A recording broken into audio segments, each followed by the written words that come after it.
দর্শক, এই মুহূর্তে যুক্ত হয়েছি নোয়াখালী থেকে। আপনাদেরকে যদি একটু দেখিয়ে রাখি যে নোয়াখালীতে প্রচণ্ড বাতাস শুরু হয়েছে। সেই বাতাসের চিত্রটি এই মুহূর্তে সরাসরি সবুজ টিভি ইউটিউব চ্যানেল 24-এর ক্যামেরার ফ্রেমে আপনাদেরকে দেখানোর চেষ্টা করছি। আপনারা আমার সঙ্গে থাকুন।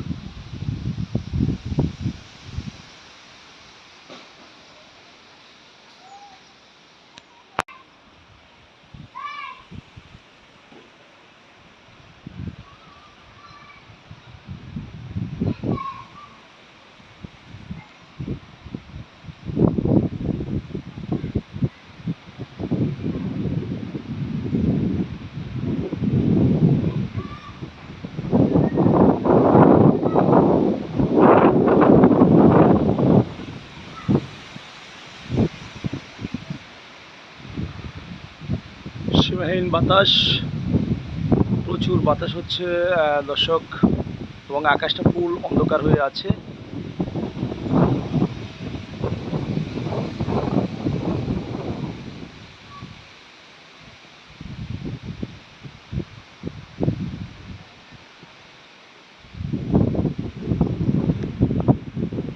দর্শক, এই ছিল নোয়াখালী থেকে বাতাসের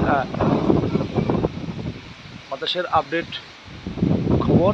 আপনারা দেখতে পাচ্ছেন যে এতটাই বাতাস হচ্ছে, যেটি সীমাহীন, এক ধরনের বলা যায় যে সীমাহীন বাতাস হচ্ছে, এবং প্রচুর গাছ গোছোয়া আশপাশে কিন্তু ভেঙেছেন।